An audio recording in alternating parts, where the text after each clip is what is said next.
Me dice, ¿llevará el móvil abierto el corporativo? Digo yo, sí, digo, pero me vaya a llamar a partir de las 5 que te mato.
¿Ya, jefe? Bueno, buenas tardes a todos y vamos a ir empezando con el taller.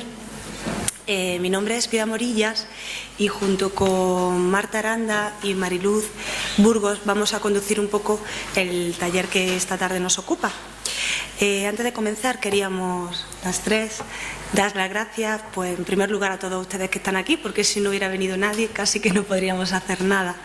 Luego queríamos dar las gracias al comité organizador y científico porque han confiado en nosotras para este taller, y una gracia muy especial es a Andrés Cabrera, que trabaja para la Escuela Andaluza de Salud Pública, es el responsable del taller, el que nos ha transmitido la idea del taller y el que ha tenido una inmensa colaboración y disponibilidad con todas nosotras. Y sin más, pues vamos a ocuparnos del taller que tiene por título Edad avanzada y fracturas. No es ninguna sorpresa el hablar de que la población está envejeciendo, de que tenemos cada vez una población con más edad y algunos compañeros hablan de la epidemia de las fracturas en personas mayores. Parece que, bueno, parece no, es por todos conocido que hay un importante aumento del número de fracturas en personas mayores. Cuando hablamos de fractura en persona mayor, hablamos de un binomio. Por un lado, la fractura se produce porque hay un mayor riesgo de caídas y cuanto más se caen, más papeletas tengo de romperme. Y por otro lado, puede haber una enfermedad que haga que el hueso sea más frágil y se rompa antes, que es la osteoporosis. De manera que el taller está pensado y estructurado en 3 partes. Por un lado vamos a hablar de la osteoporosis en el paciente mayor, de esa disminución de fuerza, de resistencia que tiene el hueso y que provoca una fractura. Y por otro lado vamos a hablar de las caídas, del riesgo de caída, tanto en el medio hospitalario como en el medio extrahospitalario. Con su permiso y el de mis compañeras, yo me voy a levantar porque soy la primera ponente y lo de hablar sentada no es lo mío. Así que, bueno, pues me presento como primera ponente, me llamo Piedad Morillas, soy reumatóloga, me formé en el Clínico de Granada bajo la tutela de Enrique Raya, al cual agradezco muchísimo mi formación, y ahora mismo soy residente de 3er año de Medicina Familiar y Comunitaria. Antes de eso he trabajado como médico en atención de las urgencias, he trabajado haciendo guardia de medicina interna, he trabajado de reumatóloga y ahora estoy trabajando en medicina de primaria, estoy haciendo la residencia en un pueblecito, en Guadix, de Granada, y allí hago lo que puedo, formándome como médico de familia. La parte de la que yo voy a hablar es de la osteoporosis en personas mayores, prevención y tratamiento. Queríamos enfocar el tema como una herramienta para intentar saber qué hacer con las personas mayores, cómo poder tratarlas e intentar hacerlo de una manera práctica. Pero tengo una terrible necesidad de empezar por el principio, antes de llegar al tema del tratamiento. De manera que es inevitable que para hablar del tratamiento nos centremos en la osteoporosis en las personas mayores. Bien, todos conocemos que la osteoporosis no se ve muy bien, pero bueno, todos lo conocemos. La osteoporosis es una enfermedad en la que el diagnóstico, el gold estándar del diagnóstico se haría por biopsia. Por una biopsia veremos cómo un hueso que normalmente es así, tiene un suficiente número de densidad y de trabéculas, un hueso osteoporótico se presenta así. Es un hueso con menos densidad y con menos trabéculas. Es un hueso más débil que ante cualquier fractura, ante cualquier caída se puede romper. Este estado en el que el hueso es más débil no se nota, no se ve y no se siente. Todos sabemos que el estado en el que el paciente está en osteoporosis no se puede prever por aquello que el paciente dice: es que estoy muy mal de los huesos, es que me duelen mucho los huesos o es que tengo los huesos deformados. La osteoporosis no se ve. La osteoporosis la vemos cuando ha sufrido la fractura.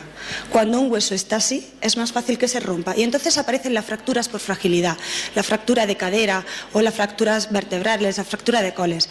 Por fragilidad quiere decir fractura por bajo impacto. Una persona que se cae del nivel del suelo no debería de romperse un hueso, tenga la edad que tenga. Un paciente con osteoporosis en el que su hueso es más débil sufre una fractura por fragilidad. ¿Y qué hay entre el hueso osteoporótico y la fractura? Pues está el médico, que es el encargado de sospecharlo. Una vez que tenemos una fractura por fragilidad, es impepinable que tenemos que saber que ese paciente tiene osteoporosis. Si ha tenido una fractura, una caída del nivel del suelo y se ha roto, sus huesos son más débiles, tenga la edad que tenga. ¿De acuerdo? Por otro lado, en primer lugar hemos dicho que lo que pretendemos es que no se nos vuelva a romper, porque una fractura aumenta el riesgo de tener una segunda fractura. Así que en un primer lugar la obligación del médico es intentar, si es que podemos, disminuir el riesgo de la siguiente fractura. La segunda misión que deberíamos de tener es intentar detectar ese paciente que tiene ese hueso más débil e intentar que no se rompiera, si eso fuese posible. Si fuese posible detectar a los pacientes que tienen esta enfermedad y hubiese tratamientos que evitaran que se rompieran, sería nuestra segunda misión. Y nuestra tercera misión, y yo creo que es la más importante, sería intentar que todos los factores que pudiéramos modificar para intentar que un hueso no fuera osteoporótico, lo modificáramos. Lo que sería la prevención primaria de verdad. Intentar que aquellos factores modificables, modificarlos en el momento que hay que modificarlos para intentar que un hueso no llegue a este punto. Bien, la osteoporosis ha sufrido una sacudida en los últimos años. Por todos es conocido que todas las sociedades nacionales e internacionales consensos por revisar la osteoporosis. Hay un cambio en el paradigma de la osteoporosis sobre el 2001. Hasta entonces teníamos que la osteoporosis era cantidad de hueso. En 2001 cambia la definición. Cambia la definición y coge una importancia y hablamos de resistencia. La osteoporosis es una enfermedad en la que la resistencia ósea está disminuida y si un hueso es menos resistente se rompe antes. ¿De qué depende la resistencia? Pues aquí venimos. Por un lado depende de la densidad y depende de la calidad. La densidad está en función de cuánto hueso consigo coger o consigo adquirir y cuánto de rápido lo estoy perdiendo. Por otro lado, la calidad integra otra serie de parámetros como es la arquitectura, el recambio óseo, la acumulación de microlesiones, etcétera, etcétera. A mí siempre me gusta explicarle a los pacientes cuando hablo de osteoporosis y yo le comparo los huesos con la arquitectura del edificio, ¿no? Los huesos son la estructura de nuestro cuerpo, igual que una estructura del edificio. Si a un edificio lo dejamos con una estructura sin ladrillos, es más fácil que se caiga que si tiene las paredes tabicadas. De manera que un hueso con poco calcio, igual que una pared con pocos ladrillos, es más fácil que se rompa. Por otro lado, si a una estructura la dejamos sin reconstruir, sin remodelar, sin reparar, el edificio que no se habita, que no se repara, se acaba cayendo. A nuestro cuerpo le pasa lo mismo, a nuestros huesos le pasa lo mismo. Tenemos una cuadrilla, el tejido el hueso es un tejido vivo y tiene una cuadrilla de reconstrucción, de remodelado. Lo que se llama la unidad de remodelado óseo, la unidad básica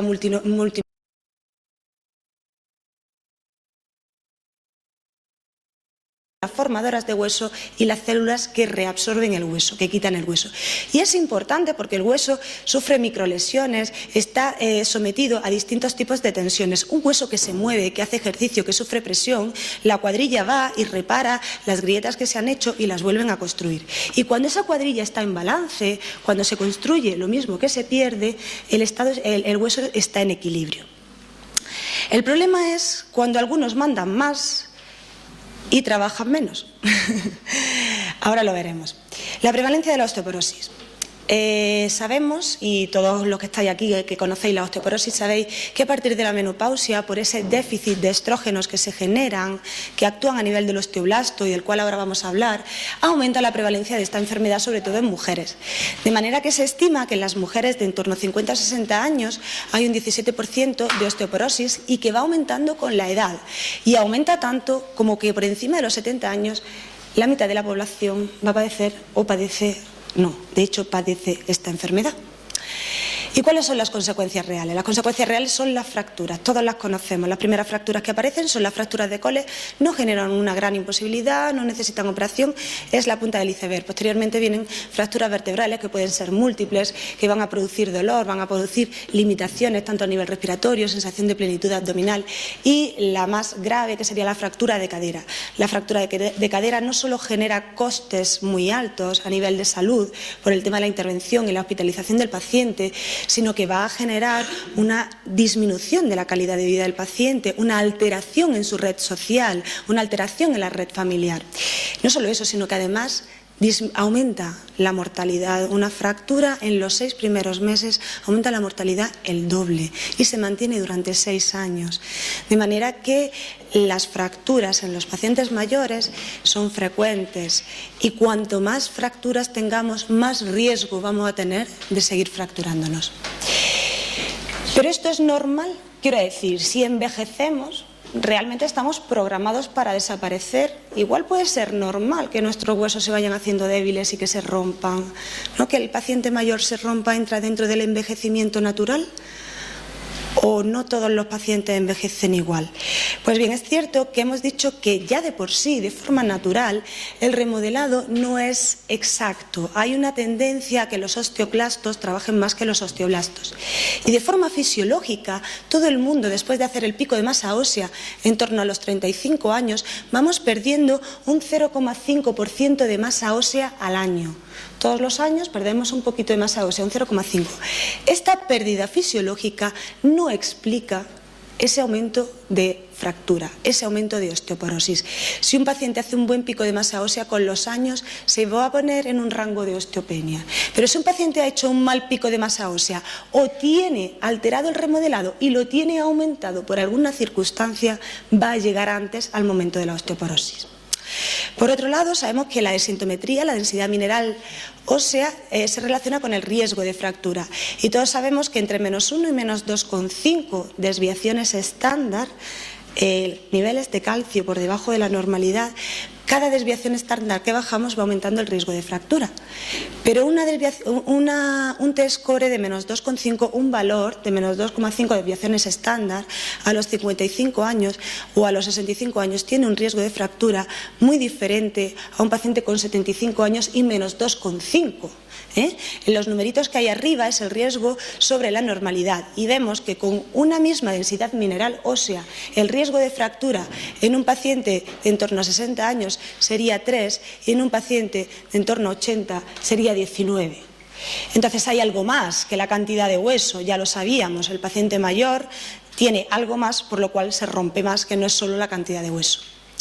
Este esquema, que parece infernal, viene a explicarnos qué es lo que pasa con la osteoporosis, porque aunque la osteoporosis se define como la disminución de la resistencia, durante muchos años hemos estado enfocados solo a la osteoporosis posmenopáusica, que es importante, que tiene su papel, pero la osteoporosis senil la hemos dejado un poco de lado y sí que es importante saber por qué hay un aumento tan importante en las personas mayores.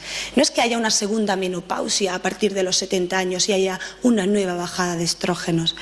Cuando aparece la menopausia, estos son los osteoclastos y estas serían sus células precursoras, que son las células madre hematopoyéticas, que son diferentes de los precursores de los osteoblastos, que es la célula madre mesenquimal.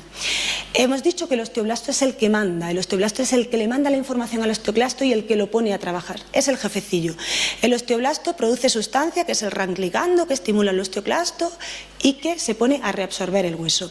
Sabemos que los estrógenos es el jefe del osteoblasto y cuando dejamos de tener estrógenos el osteoblasto trabaja de más y le dice más al de abajo, al osteoclasto, que reabsorba más hueso, de manera que se produce mayor ranligando que estimula más a los osteoclastos y que reabsorben más el hueso. Hasta ahí la osteoporosis posmenopáusica. ¿Qué pasa en el paciente mayor? Pues además de todo esto que ha podido acontecer en mayor o menor medida, los pacientes mayores tienen un déficit de vitamina D. Y la vitamina D, que suena vitamina D, poca cosilla, la vitamina D tiene mucha importancia. La vitamina D se sintetiza en la piel, se metaboliza en la piel mediante el sol. También es cierto que es importante a través de la dieta. Y los pacientes mayores, independientemente de la latitud, que aunque vivamos en un país o en una zona soleada, independientemente de la latitud, tienen menos niveles de vitamina D.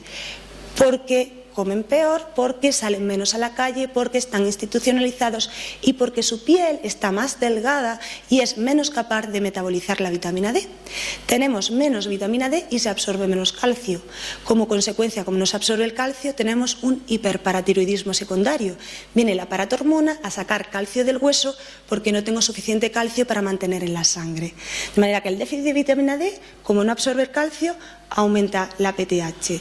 Por otro lado, la vitamina D tiene una segunda función muy importante, que es que estimula la célula mesenquimal para que se diferencie en osteoblasto, en célula formadora de hueso.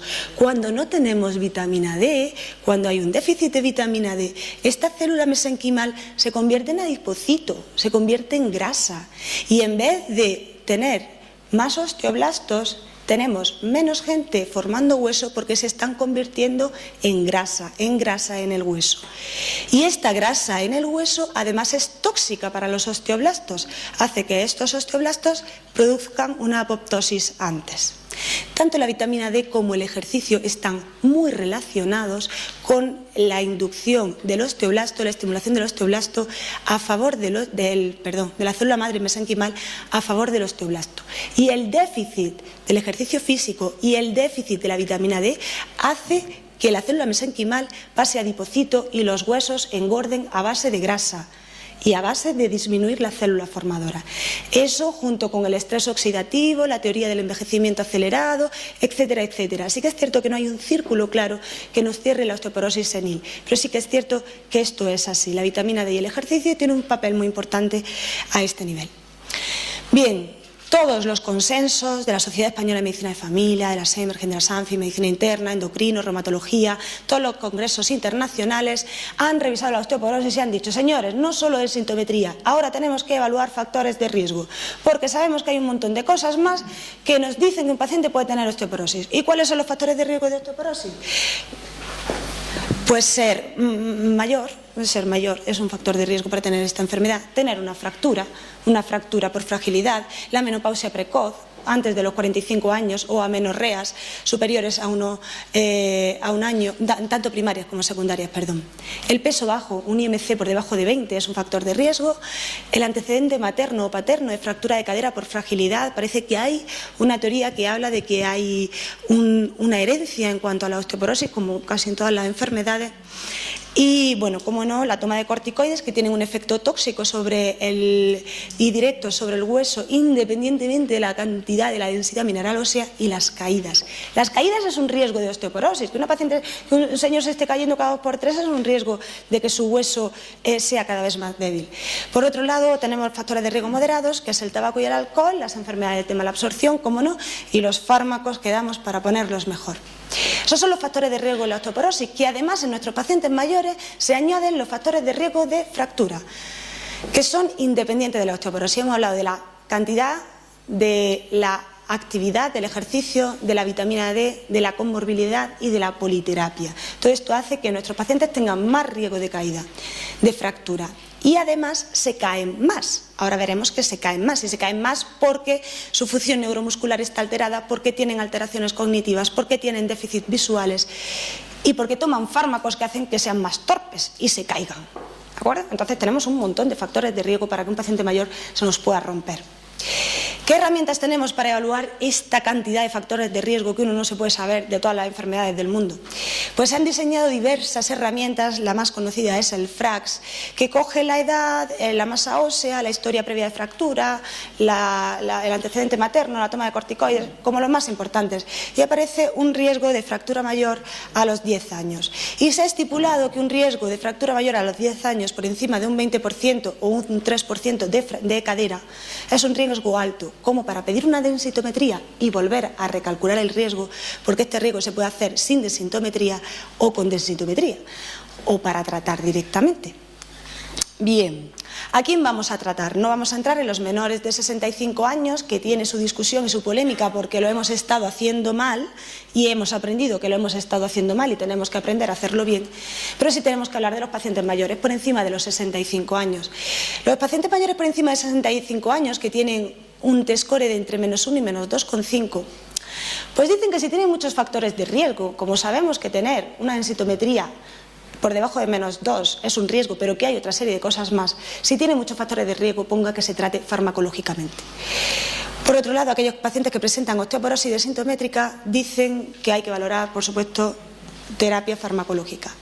Y lo que todos los consensos están de acuerdo y tiene nivel de evidencia 1A, y la Cochrane hace la revisión y dice que tiene evidencia oro, es que cualquier paciente que tenga una fractura por fragilidad de cadera o vertebrales debe de ser tratado.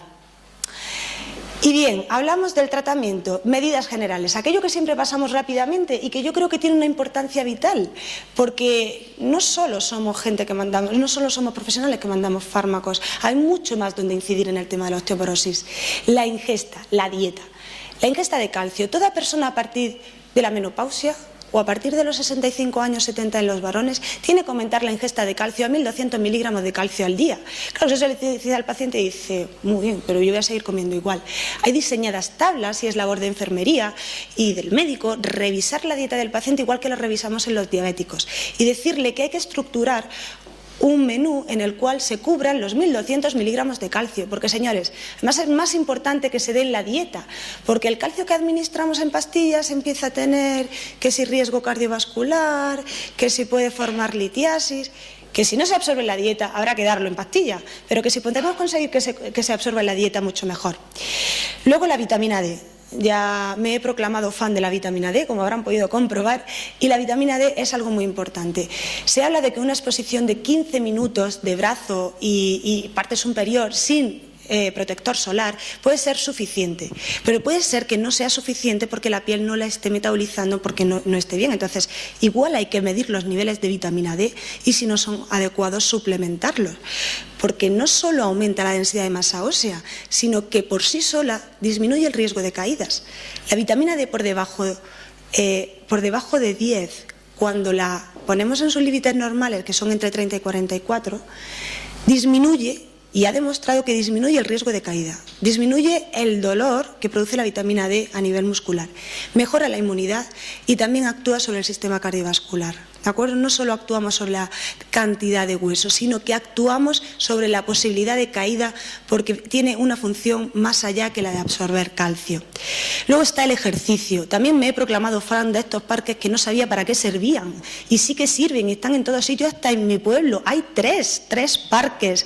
Así que hay que intentar, tenemos que intentar que nuestra población que le estamos ofreciendo que envejezca bien, y para envejecer bien tienen que comer bien, darle el sol y hacer ejercicio, que es fácil de decir.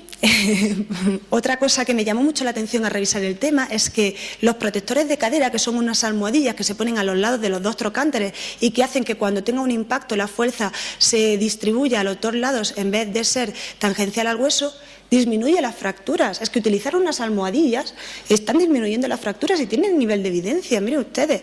Pero ¿qué pasa? Que nadie se los quiere poner, que parece que son incómodos, que igual el uso no es tan ampliado, pero los protectores de cadera disminuyen el riesgo de fractura. Por último, revisión farmacológica y disminución de los hábitos. ¿Con qué tratamos? Pues bueno, este esquema supongo que todos lo conocéis, es la evidencia que tienen los distintos fármacos de los que disponemos que disminuyen realmente. Los bifosfonatos, disponemos de tres que se administran vía oral. El alendronato, que se administra semanalmente, el risedronato se administra 2 veces al mes y el ivandronato solo 1 vez al mes. Son de la misma familia, pero no hacen lo mismo. Alendrónico y risedrónico han demostrado que disminuye la fractura vertebral, no vertebral y de cadera, pero ivandronato, el semanal, solo disminuye el riesgo de fractura vertebral. No ha demostrado que disminuye el riesgo de fractura de cadera, y la fractura no vertebral la disminuye cuando hace un análisis por subgrupos. En aquellos pacientes que tienen más riesgo de fractura, ahí sí consigo disminuir el riesgo de fractura, ¿vale?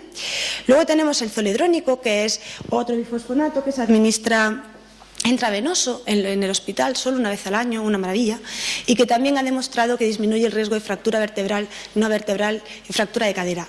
Lo que no es tanta maravilla es el precio del zoledrónico y la accesibilidad que desde primaria se puede tener, aunque sí que la tiene medicina interna. Tenemos denosumab, que ha salido no tan recientemente ya, que también ha demostrado que disminuye el riesgo de fractura vertebral, no vertebral, de cadera, un anticuerpo que se administra 2 veces al año. Seguimos con los SERMs, la raloxifeno y la base de oxígeno no han demostrado que disminuyan el riesgo de fractura de cadera, y la teriparatida y la PTH tampoco lo han hecho. Ranolato de estroncio lo demostró por subgrupos en aquellos pacientes mayores, por encima de 75 años, que tienen un aumento más grande de fractura de cadera, ahí sí disminuía el riesgo de fractura de cadera. Esto viene a apoyar la idea de que cuanto más riesgo, más bueno es el fármaco. Quiero decir, cuanto más riesgo hay, más evitamos. En cuanto a la seguridad de los fármacos, muy rápidamente, los estudios hablan de, aledrónico 10 años, risedrónico 7, estroncio ya no está y, bueno, denosumab a los otros 8 años. De manera que el esquema de tratamiento, de primera elección tenemos alendronato y risedronato, de segunda elección se nos quedan el zoledronato y el denosumab y todos los demás quedan por debajo. Bien, hasta aquí tenemos lo que es la osteoporosis, que la tenemos en la edad en pacientes de edad avanzada. Tenemos la enfermedad, pero esta enfermedad hay que integrarla en el paciente. Y aquí la cosa no está tan fácil, porque los consensos están muy bonitos, escritos en el papel, pero luego la consulta, la cosa se complica. Les presento a doña Encarnación, que es la abuela de mi marido. En esta foto tiene 92 años. Pero cuando aconteció tenía 85 años. Encarnación solo tenía un síndrome artrósico que podemos ver ahí en las manos, pero se movía muy bien, y una hipertensión arterial con alguna descompensación cardíaca que había tenido. Enfermedad o producto de la edad. Era cuidadora de su marido, que había tenido un ictus, viven en una cueva, que en Guadix es muy típico, y ella era la que lo hacía todo, salía a comprar, hacía la comida, regaba las macetas, arreglaba, lo hacía todo. Tenía una vida muy activa. Utilizaba para salir y para hacer sus cosas, mientras había una cuidadora que cuidaba de su marido un par de horas por la mañana. Una cosa tremenda. Su marido fallece y al año siguiente pues pasa de ser cuidadora a ser una persona cuidada. Empieza cae su actividad física, cae las veces que sale, ya no hace la comida, se la traen porque está triste, porque está tal, y se rompe la cadera. Se rompe la cadera y como, bueno, pues tiene 85 años, está muy bien, se lleva al hospital y se opera. Se opera, hace su insuficiencia cardíaca porque se le mete mucho líquido y los antiinflamatorios, hace su desorientación porque está en el hospital y bueno, sale de todo aquello y vuelve a casa de la hija y se mete en un piso. Y entonces pues viene su médico a verla y yo estaba allí con ella, su médico es un encanto y estuvimos hablando de qué hacer con Encarnación. Tratamos a Encarnación a tener una fractura por fragilidad. O sea, se cayó en su casa, dio un traspiés, sí que es cierto que últimamente se había empezado a caer. Tratamos a Encarnación farmacológicamente, una persona de 85 años, ¿merece la pena? ¿Realmente ya se ha roto una cadera? Bueno, yo creo que sí merece la pena, tiene una calidad de vida, ha merecido la pena operarla, merece la pena rehabilitarla. Yo creo que sí merecía la pena intentar que no se vuelva a romper otra cadera, que las hay, que yo las he visto, las 2 caderas rotas con 2 prótesis y se vuelven a romper. Yo pienso que en este paciente, con poca medicación, con buena calidad de vida, que hemos operado, que le hemos puesto una prótesis, merece la pena realmente intentar que no se vuelva a romper. También es cierto que le hicimos una analítica, pedimos niveles de vitamina D y los tenía muy bajitos. Así que, bueno, hicimos hincapié en el tema de la dieta, hicimos hincapié en el ejercicio, le pusimos su tratamiento. Y ahora yo me pregunto, ¿podíamos haberlo visto venir? Encarnación iba todos los años al médico, pasaba sus controles de tensión, pasaba sus controles de azúcar, se hacía sus analíticas. ¿Lo hubiéramos visto venir? Y yo le pasé el Frax, una vez ya, toro pasado, le pasé el Frax, no tenía ningún factor de riesgo previo, su madre no se había roto la cadera, no había tomado corticoides, no tenía osteoporosis secundaria, no había fumado, no había bebido, el índice de masa corporal era 22, 85 años. Miren ustedes, el Frax habla de un 14% de fractura mayor y de un 7% de cadera. El Frax ya había visto un riesgo de cadera por encima de 3. Igual a Encarnación, si le hubiera pasado el Frax, hubiera dicho, vamos a pedir una densitometría. Y a lo mejor la densitometría hubiera salido mal. El caso es que no lo vi venir. Y ahora mismo, en el sistema en el que nos movemos, tampoco lo vamos a ver. Si Encarnación hubiera vivido en Estados Unidos, probablemente sí. Porque en Estados Unidos el consenso sale y dice que a todo paciente por encima de 65 años hay que hacer una densitometría. Pero aquí no. Aquí el consenso dice que a todo paciente de 65 años, más un factor de riesgo mayor, se le pide una densitometría. Me puede parecer mejor o peor. ¿Vamos a medicalizar a todos los pacientes mayores? Tenía un envejecimiento saludable. ¿Lo vamos a poner a hacer pruebas realmente para ver si tiene más o menos riesgo? No lo sé. Yo no lo vi venir. A día de hoy, nuestros consensos tampoco nos dicen que lo veamos. Por contra, les presento, y ya me callo, a la paciente que todos tenemos en la consulta. Paciente que tiene una lista de Diraya que da miedo verla, 70 años, diabética, hipertensa, fibrilación auricular, obesa, dislipémica, hipotiroidismo, síndrome depresivo, asma intrínseco, 9 fármacos. 9 fármacos intocables, porque ¿qué le quitas? ¿Qué le quitas? ¿El del tiroides? ¿Qué le quitas? ¿El Sintrón? ¿Qué le quitas? ¿El antihipertensivo? No hay que quitarle ninguno, imposible quitarle ninguno. 9 fármacos y una vida limitada. Esta señora viene por un cuadro infectivo, hace 2 meses. Hace 2 meses un cuadro infectivo, con fiebre, la ocultación estaba fea, no mejorada, y decidimos hacerle una placa. Y esta no es su radiografía tenía múltiples fracturas vertebrales, tenía múltiples. Sí que es cierto que se había quejado de la espalda, pero es que se quejaba de todo. Y entonces uno mira la radiografía y mira la lista de Diraya y te dan ganas de poner aquello de tórax senil sin condensaciones ni derrame, porque dan ganas de hacerlo. ¿Dónde te vas a meter? ¿En qué berenjenal te están metiendo? Pues sí, tenía fracturas vertebrales. ¿Y ahora qué hacemos? No las miramos. Ponemos que es un tórax senil o ¿qué hacemos? Es que tiene 9 fármacos. Y cuando yo le digo a mi tutora, yo qué sé, habría que hacer algo, ¿no? Le ponemos... Y me dice, 9 fármacos. Hablamos de politerapia. A partir del 6º fármaco, la toxicidad entre los fármacos aumenta y el riesgo relativo de muerte por toxicidad de fármacos es superior a 3. Jolines. ¿Y qué haces? Porque yo en la consulta de reuma lo voy a tener muy claro. Me mandan a esta paciente por múltiples fracturas vertebrales y yo sé que le voy a poner tratamiento. Pero digo usted que en la consulta de familia la cosa cambia, ¿eh? Porque es que le estoy prescribiendo 9 fármacos. Es que el gasto sanitario ya lo tengo por las nubes. Es que la toxicidad farmacológica ya lo tengo por las nubes. pues no sabemos qué hacer. La verdad es que estuvimos largo tiempo discutiendo sobre ella, no tomamos la decisión el primer día. En cuanto a lo hubiéramos podido ver, esta paciente sí tenía factores de riesgo. Sí, su madre se había roto la cadera, sí había tomado corticoides, era obesa y fíjense, el FRAX tampoco era una cosa del otro jueves, un 12%. Y un 4,5% de cadera. Sí que está por encima del 3%. ¿Habría que pedir una densitometría? Está rota ya está rota. Podría pedirle una densitometría para ver cómo me va a mejorar con el tratamiento, pero ya se ha roto. Y aparte no tengo densitometría en Guadix, tengo que mandarlo a Granada. Bueno, al final nosotros la tratamos.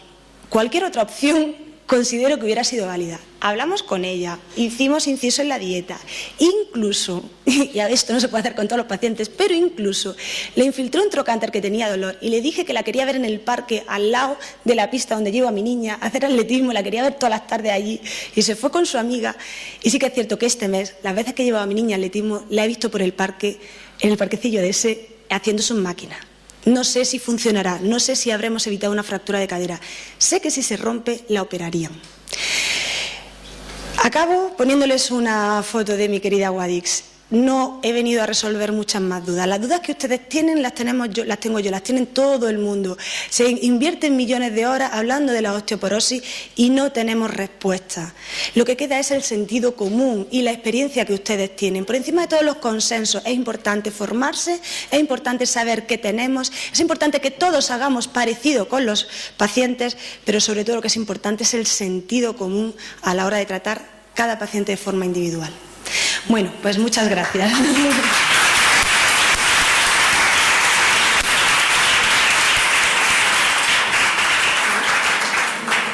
Que me enrollo, ¿eh? Dame el micro. Avísame. Que me enrollo. Bueno, vamos a dar paso a la siguiente ponente, que es Mariluz. Mariluz es diplomada en trabajo social y también es diplomada en enfermería, con 3 expertos. Trabaja como trabajadora social en un centro de salud que fue uno de los primeros que se abrió en Andalucía, de manera que es la primera de las primeras figuras de trabajadora social que hay en los centros de salud. Es una persona muy activa. Participa en un amplio proyecto que se llama Escuela de Envejecimiento Activo y dentro de esa Escuela de Envejecimiento Activo se enmarca la charla que nos va a dar a continuación. Muy bien, Mariluz. Bueno, pues efectivamente, como dice Piedad, lo que yo os voy a presentar es el trabajo de prevención en las caídas en personas mayores desde un centro de salud de atención primaria, ¿vale? La he dividido en 2 partes porque cuando en el centro de salud nos pusimos a trabajar en el tema de caída, pues lógicamente lo primero que hicimos fue buscar bibliografía a ver qué había sobre caída. Entonces la primera parte lo que voy a hacer es un poco enmarcar el tema, aunque va a ser continuación de lo que ha dicho Pilar, y la segunda parte pues voy a contar un poco pues nuestros proyectos que hemos desarrollado durante 4 años, ya para 5, en el Centro de Salud del Palo y del Limonar. Bueno, pues lo que vimos en la bibliografía es que la prevalencia de las caídas era que un 30% de las personas mayores de 65 años se cae al menos una vez al año, el 50% de los mayores de 80 y de ellas el 50% se vuelve a caer. El 20% requieren asistencia sanitaria, un 10% sufren lesiones importantes y es la causa más común de muerte por accidente en personas mayores. Las personas mayores que mueren a causa de un accidente, pues la causa más común es a partir de una caída. La 3/4 parte de las caídas se producen en la casa, en el hogar, 1/3 son debidas al entorno donde se mueve la persona mayor. Las mujeres mayores de 75 años se caen el doble que los hombres. Y a partir de esa edad no existe tanta diferencia. El 5% de las personas mayores que se caen requieren de una asistencia médica hospitalaria.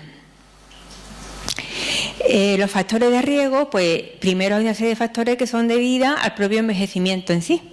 Se disminuye, ¿no?, la agudeza visual, se disminuye la capacidad auditiva, hay problemas de equilibrio, hay un enlentecimiento en el momento de reacción, ¿no? Cuando van por la calle y ven un obstáculo hasta que reaccionan para evitarlo, ese tiempo es mucho más lento, los reflejos son más lentos y además hay una alteración de la marcha. A la hora de andar la persona mayor tiene más inestabilidad. Hay unos factores de riesgo para las caídas debido a enfermedades, como hemos visto. enfermedades crónicas, aparte de la osteoporosis, podemos contar pues el Parkinson con los temblores, las demencias, la hipertensión, enfermedades cerebrovasculares, diabetes, cardiopatía, las alteraciones visuales, ¿no? Todas las personas mayores pues ya empiezan con problemas de catarata, de retinopatía, problemas del sistema vestibular, ¿no? Que el equilibrio se lo tiene medio allá, problemas del aparato locomotor, problemas musculoesqueléticos y también el sistema neurológico.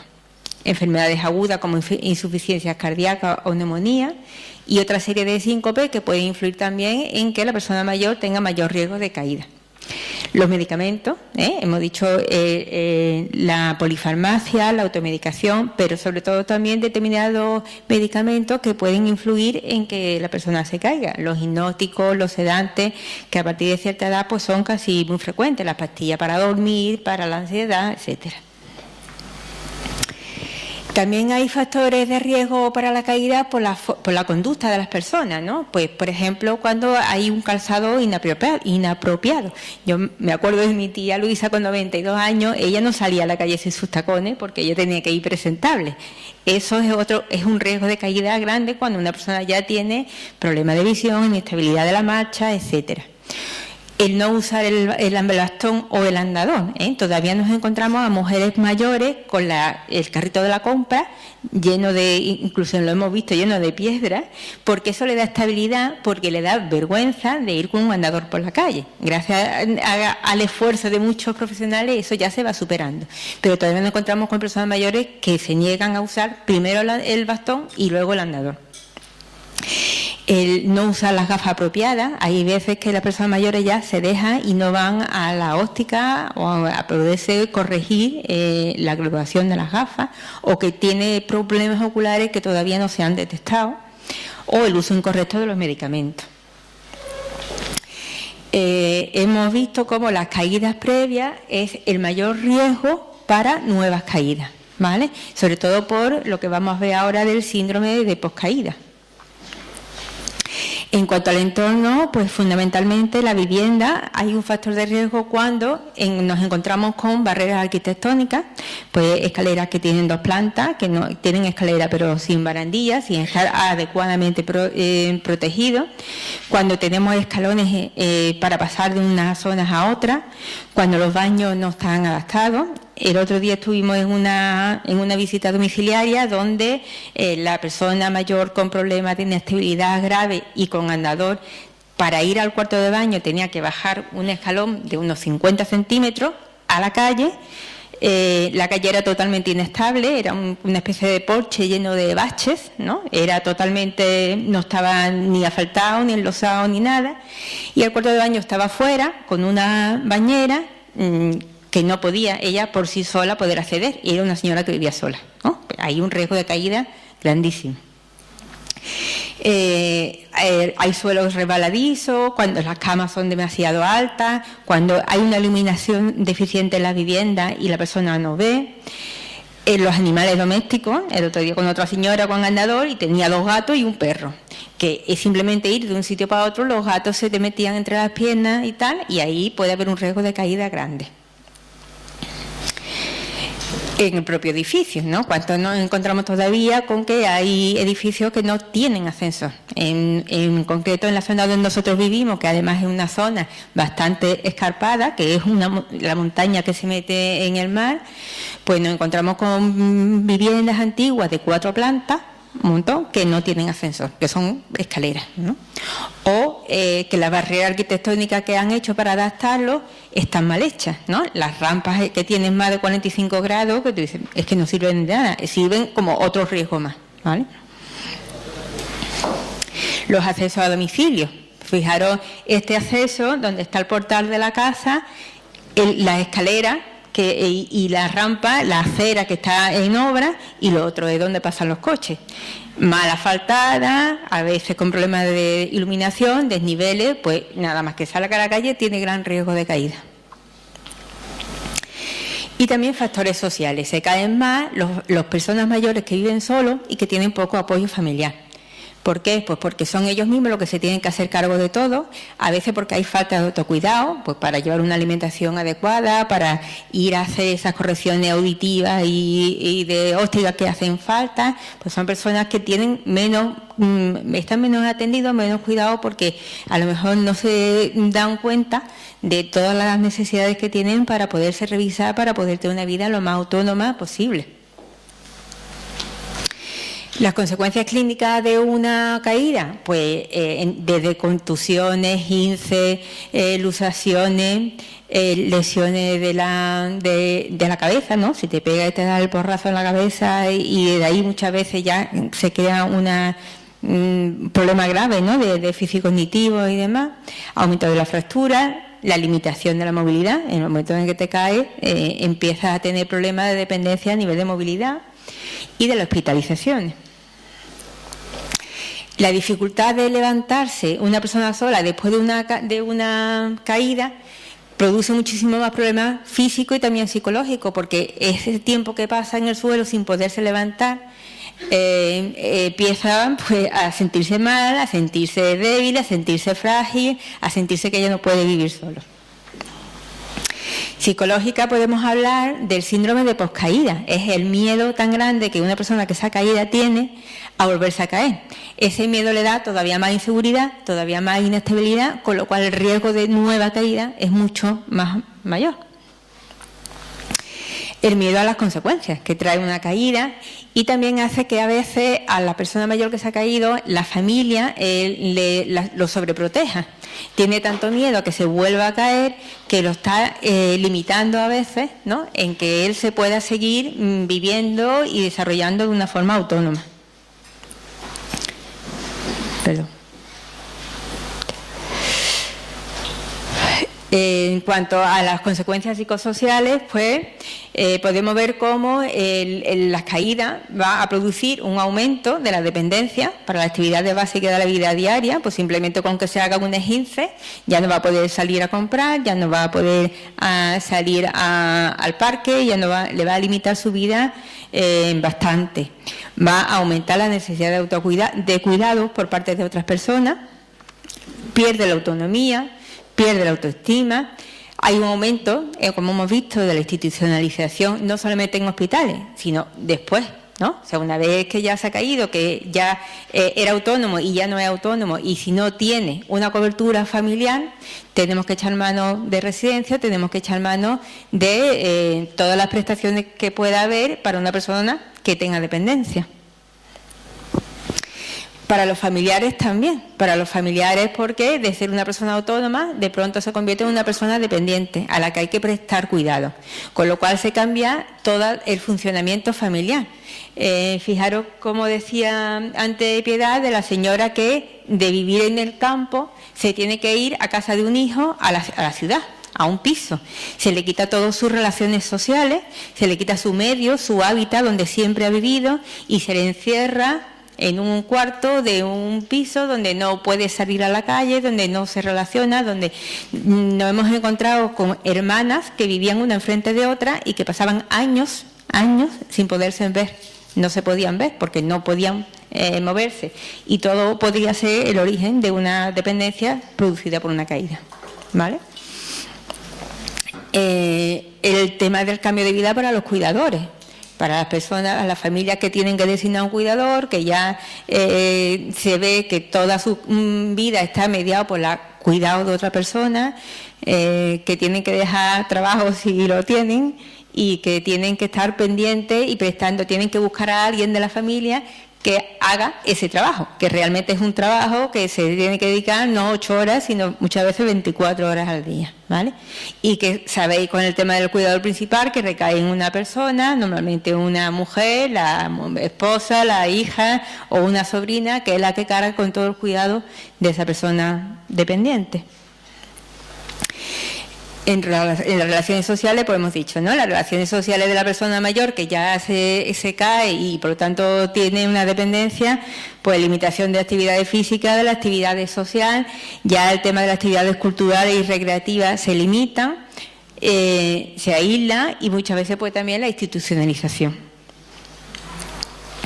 Y para la sociedad, pues hay aumento del gasto social y del gasto económico. Solamente lo que es la atención clínica, las hospitalizaciones, prótesis, órtesis, los gastos en dependencia y toda la necesidad de cuidado y servicio. Aunque no sea una institucionalización, sí necesita pues, un servicio de ayuda a domicilio, necesita una teleasistencia, necesita una serie de prestaciones que de otra manera, de ser autónomo, pues no lo tendría. Bueno, pues ahora os cuento brevemente el programa que nosotros hemos llevado en el Centro de Salud para prevención de caída. Esta es la zona que, como veis, hay una zona que está pegando a la playa, pero desde ahí hacia arriba es todo montaña, con lo cual las calles son, como habéis visto antes, pendientes. A veces hay calles que son escaleras, puras escaleras, ¿vale? Y toda esa parte que es bastante extensa, tenemos personal mayor, porque es un barrio de mucho tiempo, de gran raigambre, con lo cual ahí es un barrio histórico de la zona y hay una importante tasa de personas mayores. Eso y la orografía, pues dijimos, el programa está cantado. Bueno, pues hicimos un enfoque multifactorial, porque hay una evidencia de que entre un 30 y un 39% se pueden disminuir, digamos, la tasa de caída entre un 30 y un 39% trabajando bajo un enfoque multifactorial. Lo realizamos el equipo de salud, los médicos, enfermeros y la trabajadora social, y estaba marcado dentro de este programa que comento de Escuela de Envejecimiento Activo, y a través de la coordinación sociosanitaria con otras entidades de la zona, con la Junta de Distrito, con las asociaciones de mayores, con todas las entidades y lo que llamamos ahora activos para la salud que hay en cualquier zona, ¿vale?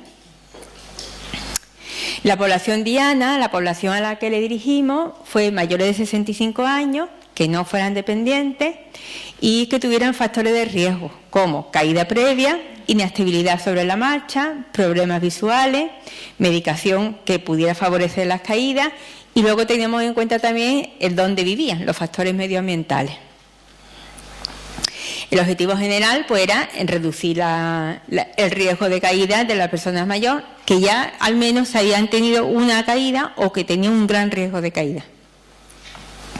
Los objetivos específicos, pues, es revisar el tratamiento, controlar la hipotensión postural, corregir la deficiencia de audición y de visión, prevenir los riesgos ambientales, promover el ejercicio físico para aumentar la fuerza y el equilibrio, mirar los problemas de los pies. Muchas veces las caídas son problemas de pies, ¿no? Que la persona mayor que no apoya bien el pie porque tiene determinados problemas y que eso es lo que le da esa inestabilidad.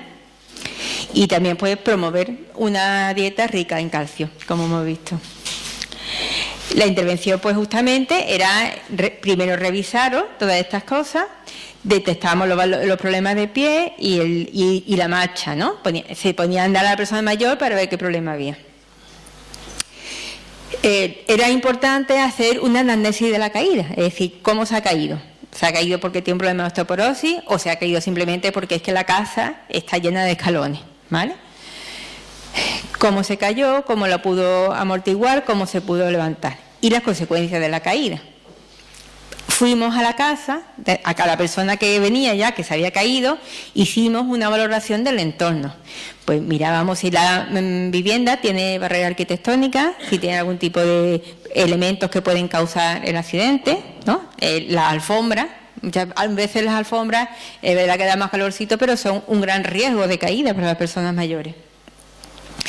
Me acuerdo de una casa que fuimos que no solamente es que había alfombras, sino que de pronto había como animales de peluche, así de grandes, por toda la casa, y el señor tenía una demencia senil que le llamaban demencia senil errante, porque el señor lo que hacía era andar por toda la casa, andar, no paraba de andar. Y estaba toda llena de alfombras y de los peluches grandes que le gustaría y que eran evidentemente un riesgo grande para ir tropezando a cada paso. Valorábamos el edificio, explicábamos cómo la comunidad de propietarios puede pedir cuando había ayudas económicas para la adaptación de los portales y de las viviendas. Y luego también los accesos a la casa, si estaban bien adecuados o no. Valoramos también la situación sociofamiliar.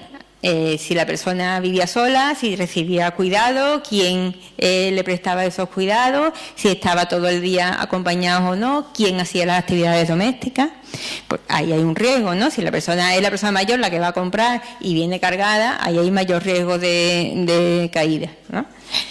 El uso y control de los medicamentos, si era él mismo el que estaba, el que hacía su propia medicación, o había una persona que era la que le ponía la medicación para ver si el uso era correcto o no, qué atención recibía de los familiares, y bueno, pues se le explicaba todos los recursos a los que podía optar para solventar todos estos problemas. Se hace una educación sanitaria personalizada a cada persona. Se les recomendaba la revisión de podología, si hacía falta, de oftalmología, de la recomendación de aparato de prótesis dental, la recomendación de bastones, andadores y demás, a cada persona en concreto, motivándolo a que utilizara los medios necesarios para que no se volviera a caer. Se les recomendaba el teleasistencia. ¿Sabéis? El teleasistencia, lo que la gente llama el botón rojo, que es un colgante que va por línea telefónica, de forma que si una persona mayor se cae, solamente tocando el botón se activa el teléfono y pueden avisar a un familiar y a los servicios médicos. Esto es importante porque evita que la persona mayor que se cae no se tire horas en el suelo, sino que inmediatamente se puede atender. Y la adaptación de los cuartos de baño. Los cuartos de baño o de las escaleras o de lo que sea. Cuando había prestaciones, hablo en pasado, había unas ayudas económicas para adaptación de viviendas, ¿vale? De forma que la persona podía poner un asidero o cambiar la bañera por ducha o arreglar el suelo. También hemos hecho una promoción del ejercicio físico.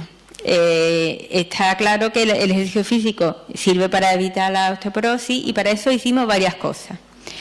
Por un lado, el programa que conocéis y que se va a presentar en este congreso, que es por 1 millón de pasos, que significa poner a las personas mayores a andar. Como a lo mejor solamente la recomendación individual de usted tiene que andar o usted tiene que ir al parque, a veces cuesta trabajo, lo que hacemos es facilitárselo. ¿Cómo? Pues a través de organizaciones de grupos de personas, con las asociaciones de mayores y demás, que lo que hacen es ir a andar en grupo. Esto no solamente sirve para el ejercicio físico en sí, sino que además promueve que la persona mayor salga de la casa, que se relacione, que conozca a otras personas, los beneficios para la salud.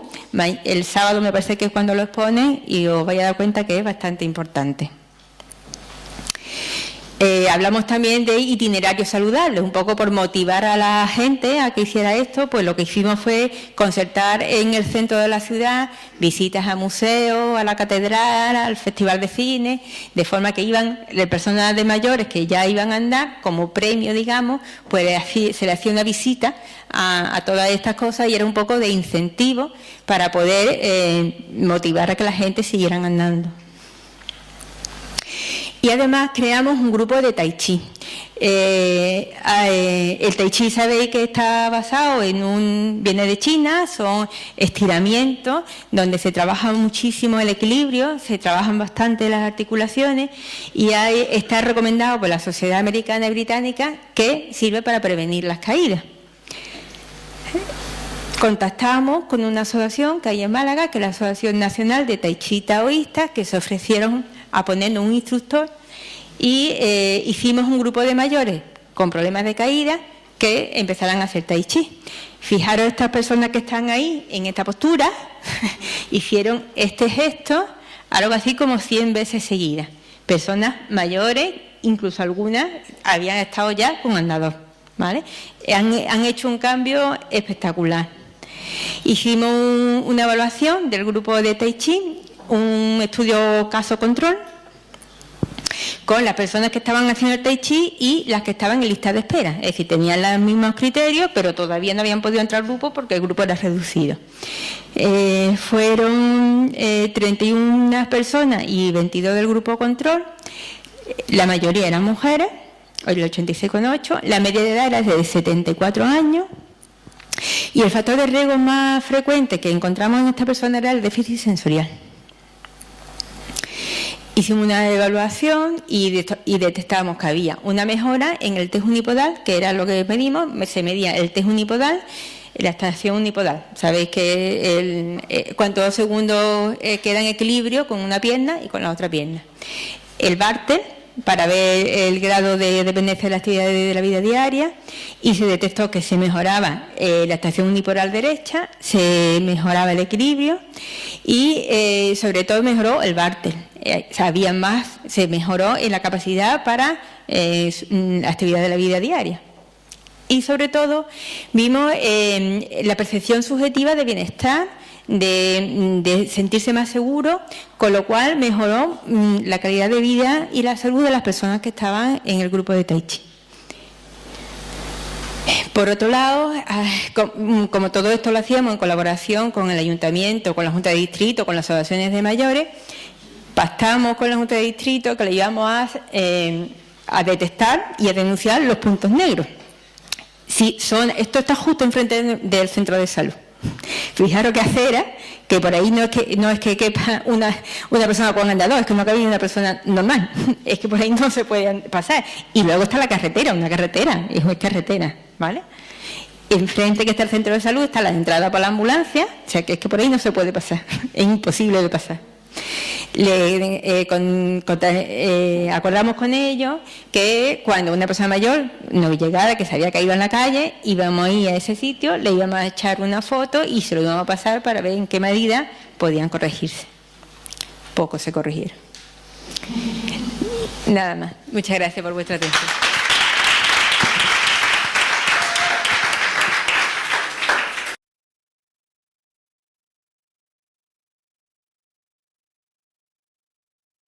Hablándonos de la evaluación del riesgo de caídas en pacientes hospitalizados.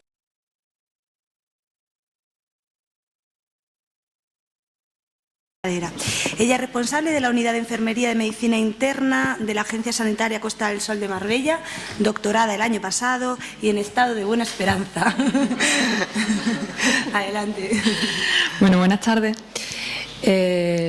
Yo, antes de empezar mi exposición, que versa sobre la evaluación del riesgo de caída en pacientes hospitalizados, me gustaría contaros cómo llegué yo a tomar contacto con este tema, ¿no? Y a llegar hoy hasta aquí a contaros todo esto. Mira, yo, como ha dicho ella, trabajo en la Agencia Sanitaria Costa del Sol. El Hospital Costa del Sol está en Marbella. En nuestro centro tenemos una comisión que valora las úlceras por presión y las caídas de los pacientes. Yo formo parte de ella. Y concretamente en el caso de las caídas, después de las valoraciones que hacemos anualmente de los registros de caídas de nuestro centro, empezamos a observar que el instrumento que estábamos utilizando para valorar el riesgo de caída entre nuestros pacientes no nos estaba dando muy buenos resultados, como veréis ahora después, que os lo mostraré en el análisis que hicimos. Entonces eso nos puso a pensar sobre si esa herramienta funcionaba, si tenía algún sentido utilizarla, si existían otras que funcionaran mejor en un entorno como el nuestro. Y gracias a eso pues empezamos a desarrollar una serie de estudios y fue lo que me ha puesto hoy aquí delante de vosotros, ¿no?, para contaros esto, y lo que sirvió también para desarrollar mi tesis doctoral. Bien, sin enrollarme más, empiezo a contaros lo más brevemente posible. Primero, una primera introducción de lo que son las caídas a nivel mundial y sus repercusiones, ¿no? Cada año se producen más de 37 millones de caídas en todo el mundo, que aunque no sean mortales, requieren asistencia sanitaria y además provocan una pérdida de más de 17 años de vida perdidos ajustados por la discapacidad. Dan lugar a un 20-30% de lesiones graves entre las personas que se caen y además provocan más del 50% de las hospitalizaciones por lesiones entre las personas mayores de 65 años. Aunque todos nosotros seguramente tenemos en mente qué es una caída, no existe un consenso para una definición sobre un evento que es bastante complejo. Quizás la definición más extendida que encontramos es la de la OMS, ¿no?, que dice que las caídas son acontecimientos involuntarios que hacen que una persona llegue al suelo o a un nivel inferior del que se encontraba. Sin embargo, el hecho de que no exista un consenso sobre esta definición de caída es uno de los principales defectos metodológicos encontrados en los distintos estudios, debido a que al no haber una definición uniforme no se pueden comparar muchas veces los resultados obtenidos por los distintos estudios, como veremos más adelante. En cuanto a las caídas de los pacientes hospitalizados, los pacientes, aunque no lo parezca, cuando están hospitalizados tienen riesgo de caer si se nos caen. En primer lugar, me gustaría empezar diciendo que hay una variabilidad en las cifras que se notifican sobre este evento en los distintos hospitales a nivel internacional.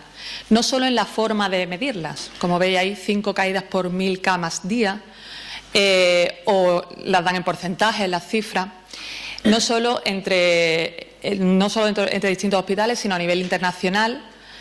También en España hay distintas incidencias de caída, hay muy poco informado sobre las caídas en los hospitales españoles, pero las cifras oscilan entre el 0,4 y el 1,8%. Y precisamente por esta variabilidad en la recogida de datos, el hecho de que en los distintos centros utilicemos métodos distintos también para recoger los datos de los pacientes que se caen. En unos centros se hacen cortes de prevalencia, en otros se hacen revisiones de historia. Cada centro además tiene unas peculiaridades, unos servicios concretos, unos pacientes con unas determinadas características. Todos estos factores hacen que no se recomiende comparar las cifras, no se recomienda el benchmarking concretamente no solo con las caídas, sino con otras cosas como las úlceras por presión, la flebitis. No se considera aceptable que se comparen las cifras entre centros. No voy a extenderme en los factores de riesgo de caída. Un paciente hospitalizado que tiene riesgo de caída, sus factores de riesgo, aunque hay un consenso general en la literatura en que se agrupan en intrínsecos y extrínsecos, Piedad y Marilú han hablado de ello, me voy a centrar un poquito más en los factores de riesgo extrínsecos. Cuando un paciente está hospitalizado, si ya antes Marilú nos hablaba de que en su propio domicilio puede tener una serie de condicionantes que le predisponen a las caídas y un entorno no adecuado en su propio domicilio, imaginaros en un hospital. El hospital ya es de por sí un medio hostil, un medio desconocido para el paciente, está fuera de su entorno, se desorienta y además ofrecemos múltiples posibilidades a los pacientes para caerse. Le ponemos sistemas de suero, les ponemos cables de oxígeno, les ponemos bañeras en lugar de platos de ducha para que se caigan cuando intentan entrar a la ducha. Ofrecemos una serie de condicionantes que, unido al hecho de que el paciente no se encuentra en su entorno natural, aumentan la frecuencia de caída de los pacientes, las oportunidades que tienen de caer. Por otra parte, en muchos casos se produce una desorientación cuando los pacientes ingresan y echamos mano del uso de las barandillas. Pues las barandillas son un elemento cuyo uso está discutido en la literatura a nivel internacional, porque si bien pueden ayudarnos a prevenir caída en algunos pacientes, el paciente que realmente se quiere levantar y salta la barandilla se cae de una altura superior de la que era la de la cama, con lo cual estamos intentando ayudar y no lo estamos consiguiendo en todos los casos. Además, el 30% de los pacientes hospitalizados que se caen sufren lesiones y estas lesiones son bastante graves, entre el 4 y el 6% son lesiones graves y pueden conducir a la muerte. No en vano las caídas han sido consideradas como una de las 10 principales causas de daño potencial a los pacientes hospitalizados. No solo provocan daños físicos, antes Marilú habló bastante sobre ello, sino unas consecuencias psicológicas en el paciente, el cual pierde su autoestima, modifica su estilo de vida, pierde su independencia y también en su entorno sociofamiliar, pasando las personas que antes eran el cónyuge, la hija, la nuera, la cuñada, la sobrina, a convertirse en cuidadores de estas personas que se han caído. Por otra parte, a nivel económico también tienen un precio las caídas para los hospitales. Normalmente se ha estimado que hasta el doble, los pacientes que se caen en un hospital consumen hasta el doble de recursos de los que no se caen. El Instituto Británico de Salud le ha puesto precio a esto, las caídas en los pacientes hospitalizados en los centros del Sistema Nacional Británico de Salud cuestan unos 15 millones de libras anuales, ¿vale? Y, sin embargo, además existe una subestimación del coste de esta caída, puesto que hasta el 90% de los pacientes no llegan a recuperar la funcionalidad que tenían previamente. Bien, y después de esta introducción paso a contaros lo que recomiendan la guía de práctica clínica, las recomendaciones de distintas agencias acreditadoras a nivel internacional y las guías de caídas, ¿no? Todas coinciden en que la prevención de caídas es uno de los elementos claves para prevenir este evento como uno de los eventos adversos más frecuentes entre los pacientes hospitalizados, ¿no? Todas, además, insisten en que es necesario reducir el daño provocado por las caídas, ¿no? Y, además, la actuación de los centros debe centrarse en estas 4 componentes principales. En primer lugar, aplicar estrategias de prevención para las caídas. En segundo lugar, identificar los pacientes que tienen riesgo. En tercer lugar, hacer algo con estos pacientes que hemos identificado que tienen riesgo. Y, por último, si el paciente llega a caerse, que se haga el menor daño posible. Además, también recomiendan valorar el riesgo de caída en el momento del ingreso y reevaluarlo en algún momento, al menos cuando se produzca una caída. Y para evaluar el riesgo de caída recomiendan el uso de herramientas de evaluación que tengan buena capacidad predictiva y hayan sido evaluadas en distintos hospitales. Pues bien, desde este enfoque, el desarrollo de instrumentos de valoración del riesgo de caída se vio como una oportunidad de mejorar la seguridad de los pacientes, y desde los 90 hasta la actualidad se han desarrollado múltiples escalas, ¿no? La escala se basa normalmente en una serie de factores de riesgo de los que hemos nombrado anteriormente. La presencia o ausencia de estos factores de riesgo en los pacientes hace que se le asigne una puntuación, y la sumatoria de esas puntuaciones dan un valor que, según los estudios que se han desarrollado cuando se elaboró esa escala, nos dicen si el paciente tiene bajo riesgo, tiene alto riesgo, o no tiene riesgo o tiene riesgo de caerse, tiene bajo, medio o alto riesgo, dependiendo de la escala. Estas son algunas de las más habituales. Sin embargo, estudios utilizando estos instrumentos de valoración del riesgo de caída en distintos entornos han visto que existen dificultades para usarlas generalmente en distintos entornos, porque dan distintos resultados cuando se usan en entornos diferentes a los que fueron desarrollados, lo cual incluso ha llegado a ser comparado con el juicio clínico de las enfermeras sin que exista una evidencia palpable de que el uso de estos instrumentos previene las caídas.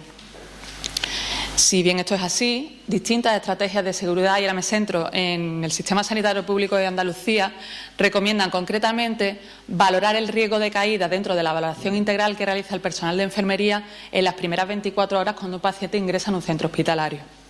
Y el Comité Operativo de la Seguridad del Paciente aquí en Andalucía recomienda concretamente el uso de la escala Downton para valorar el riesgo de caída entre nuestros pacientes. Si indagamos un poquito sobre la escala Downton, que es una de las que os ponía en la anterior diapositiva, resulta que esto fue una escala que inicialmente se concibió para valorar el riesgo de caída entre pacientes en residencias de ancianos, ¿vale? Para personas mayores. En hospitales se ha usado poco, solo se conoce un estudio, y además fue en un hospital de rehabilitación y ofreció resultados poco satisfactorios frente al uso de otras escalas simultáneamente, y además no se han desarrollado estudios que evalúen su fiabilidad interobservador ni su consistencia interna. Después de todo esto, me centro ya en lo que os comentaba al principio de mi exposición. Como os dije, en la Agencia Sanitaria Costa del Sol existe una comisión de caídas en el centro. Nosotros trabajamos con unos estándares de seguridad que nos proponía Joint Commission, una agencia acreditadora a nivel internacional. Contamos con un procedimiento general de prevención de caídas. Desde la comisión realizamos formación periódica a profesionales de enfermería, profesionales médicos en todo el centro y de manera arreglada. Y contamos también con algunos recursos informativos para pacientes y familiares, como el tríptico con recomendaciones sobre caídas.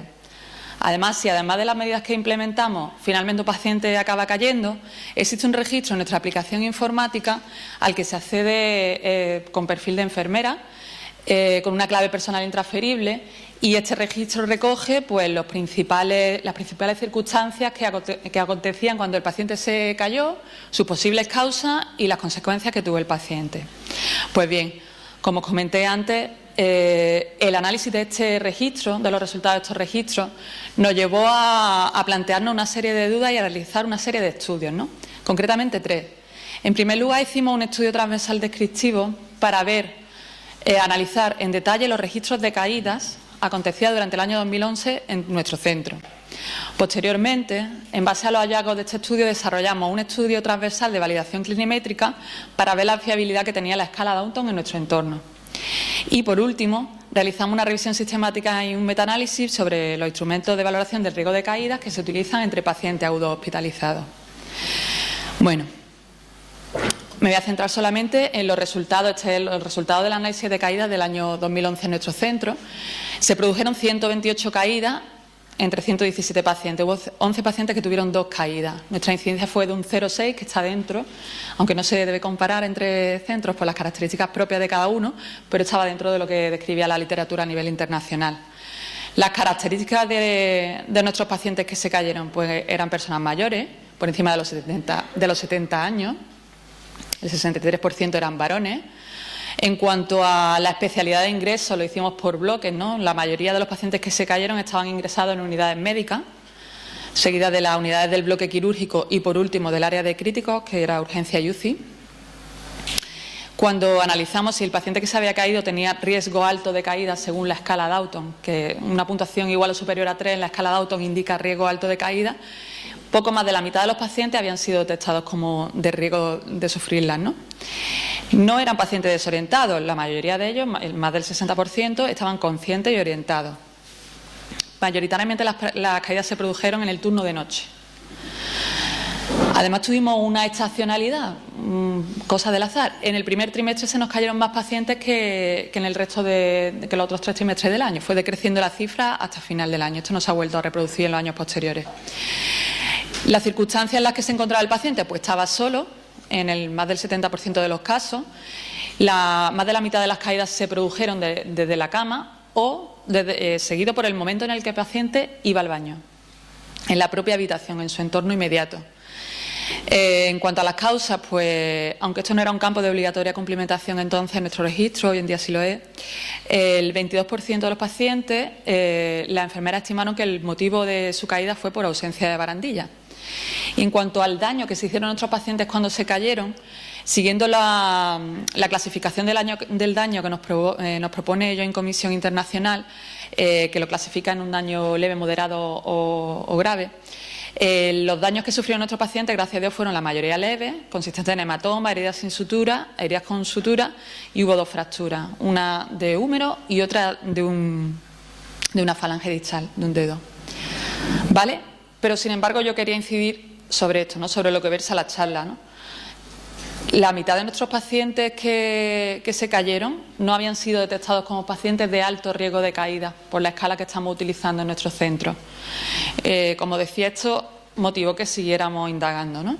En este mismo análisis solo os muestro ahora los resultados que tuvieron algo que ver con el riesgo de caída, con haber sido clasificado como de alto riesgo de caída según la escala que usamos, ¿no? En este caso era el Dalton. Bueno, pues las mujeres tenían menos oportunidades de caerse, habían sido con más frecuencia consideradas como de bajo riesgo de caer.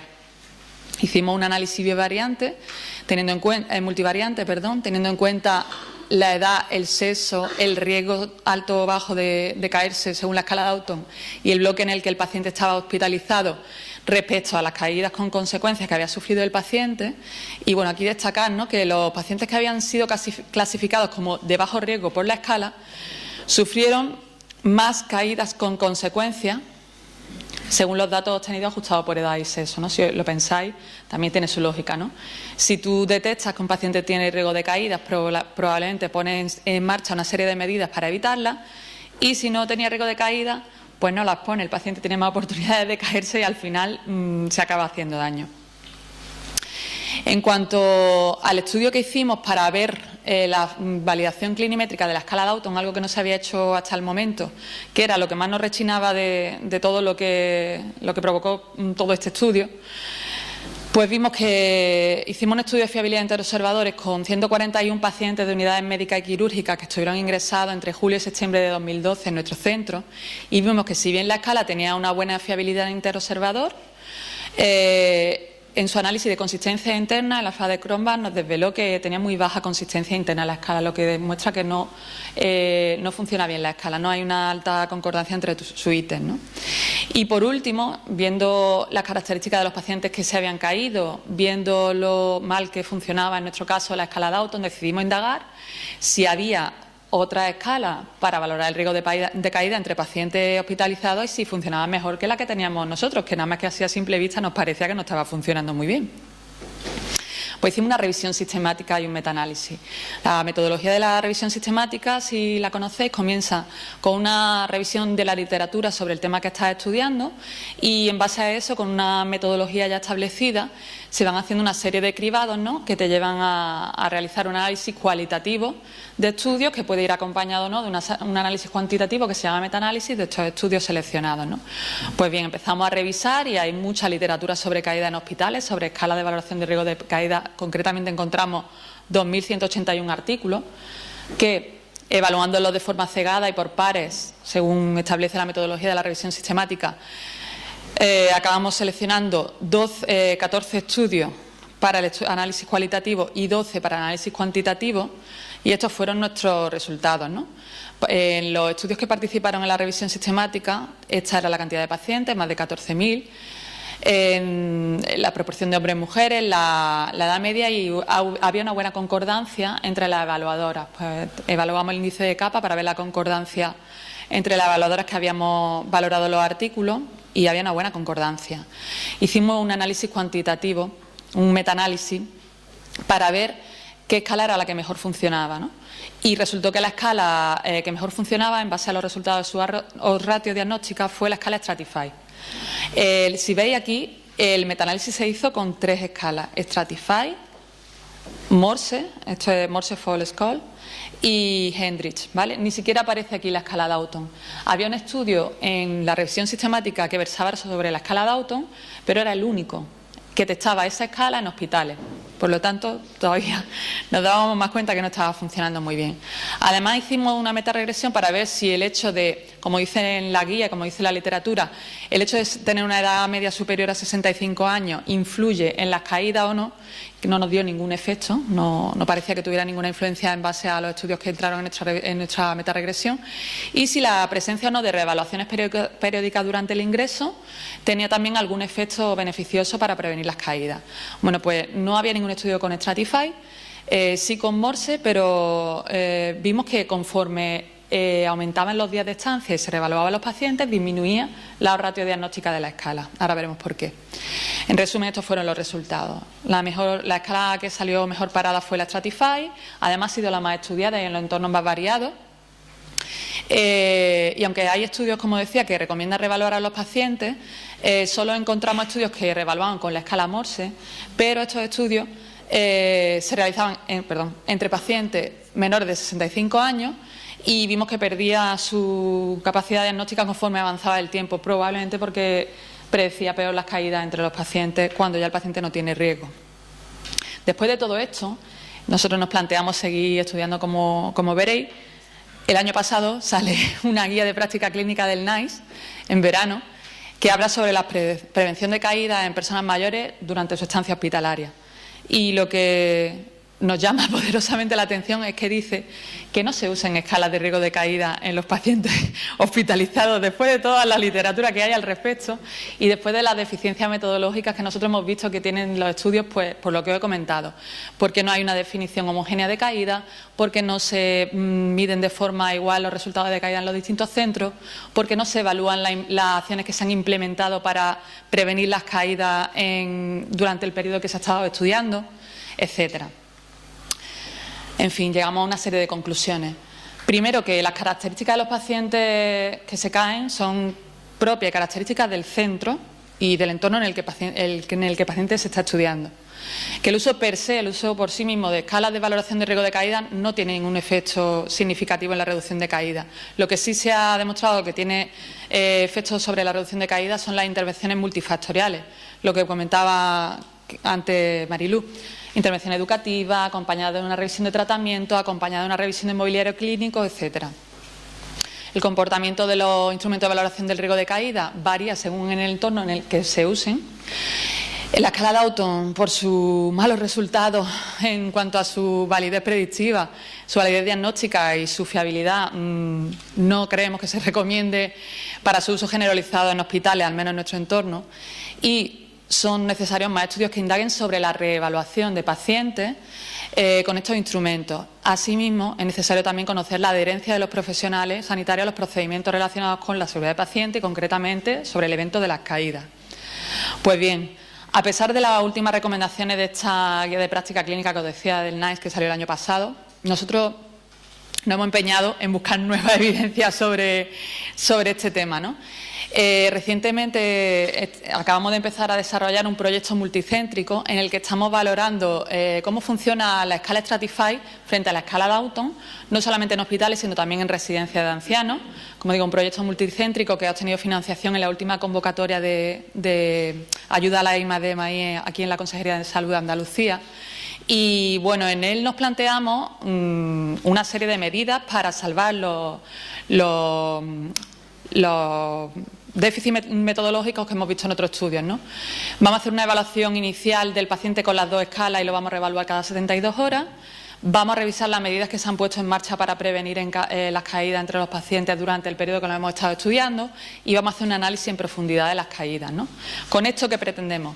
Pues pretendemos obtener nueva evidencia. Es probable que al final nuestros resultados vayan encaminados a apoyar la afirmación del NICE en que no son efectivos estos instrumentos, pero puede que con un estudio de mejor calidad metodológica podamos obtener nuevos resultados y podamos estar hablando en próximos congresos de otros resultados mejores sobre esta escala. Nada más. Muchas gracias.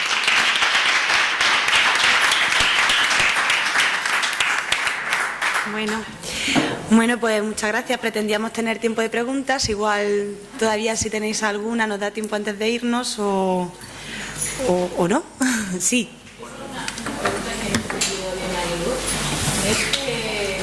Toda esta intervención multidisciplinar la hiciste en pacientes que ya habían tenido una caída. ¿Con una caída o con alto riesgo de caída? Mi pregunta sería, nosotros nos estamos planteando esta intervención, si detectáramos... Gracias. Realizar esta intervención si previamente en primaria se detecta el paciente frágil, el paciente que le cuesta levantarse, el paciente que aún no ha caído. Es decir, esta intervención en un paciente frágil ¿nos podría ayudar a que no llegara a caer? En realidad es que sí lo hacemos. En realidad también lo hacemos, puesto que tenemos un programa de intervención con pacientes frágiles y, por ejemplo, el programa del 1.000.000 de pasos está abierto a todas las personas mayores que quieren hacerlo. No lo he comentado, pero también hemos trabajado en otros aspectos, ¿no? Hemos hecho una escuela de salud donde se ha hablado sobre el tema de los autocuidados, sobre el tema de la alimentación saludable. Hemos hecho una recogida de recetas propia de la zona, basada en la dieta mediterránea, y se le ha hecho un estudio endocrinológico y hemos elaborado un libro que está online con recetas que han aportado los usuarios, el potaje de mero con no sé qué, ¿no? El gazpachuelo, ¿no?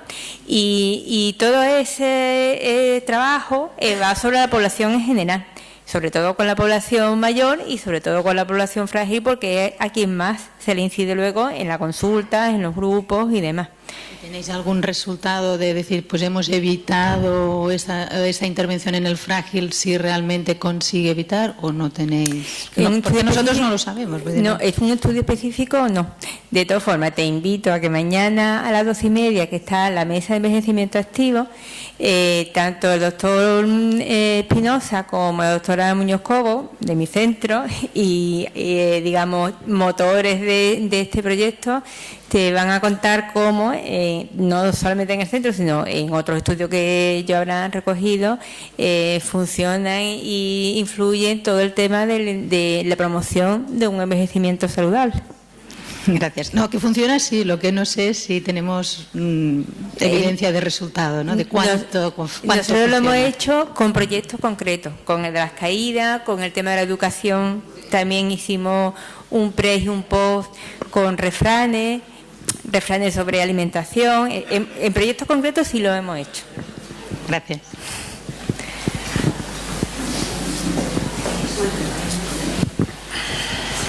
Así tenemos un improvisado azafato. Yo quería hacer una pregunta a Marta Aranda, y es que en los métodos de identificación de riesgo de caídas pasa como con los sistemas de seguridad en tu casa, de alertas o de alarmas, que te enteras cuando han fallado, cuando te han robado la casa. Aunque no sean muy eficaces los sistemas de evaluación, ¿Cuántas caídas ha habido en el hospital en el año 2012 o en el 2013? ¿Ha habido menos caídas o ha habido las mismas caídas? Pues llevamos unos años con la cifra de caídas más o menos estabilizada. Prácticamente de un año a otro apenas tenemos diferencias. Cuando empezamos a hacer la formación sobre prevención de caídas en el centro y cuando empezamos a usar la escala Dalton, que fue cuando empezamos la difusión en el año 2007, sí que hubo un incremento del número de caídas, pero realmente pensamos que no es que se cayeran más los pacientes, sino que los enfermeros y los profesionales sanitarios en general estaban tomando más conciencia de la importancia de notificar este evento. Muchos de nosotros no conocíamos el registro y entonces se empezó a notificar más. Pensamos que realmente la cifra probablemente era estable ya. Y en los últimos años, que ya tenemos una formación reglada y se ha difundido tanto la escala como las medidas de prevención del riesgo de caída, como el registro, pues la cifra se mantiene estable prácticamente. Ligeras disminuciones que no son estadísticamente significativas. En fin, en cualquier caso, en el caso de las caídas, hay un componente que no podemos tampoco nosotros controlar. Sobre todo en las caídas de personas que no se habían considerado como de riesgo, ¿no? Analizando lo que os decía, los pacientes que tenían bajo riesgo de caída se hicieron más daño cuando se cayeron. Pensando un poco en la explicación de eso, ¿no? También hay un componente de suerte de accidente realmente que rodea la caída, ¿no? Que hace que personas que a priori son independientes por el hecho de estar en un entorno desconocido o paciente a lo mejor postquirúrgico, el paciente se nos ocurrió en aquel momento, paciente postoperado que necesita ir al baño urgentemente cuando le han quitado la sonda, tropieza o se hace pipí, se resbala con la propia orina, tropieza, se cae, no encuentra la luz, se cae y acaba haciéndose daño, ¿no? Pensamos que la accidentabilidad en torno a las caídas pues también es un factor predisponente y limitante en cuanto a la disminución de las caídas en el entorno hospitalario al menos, vaya.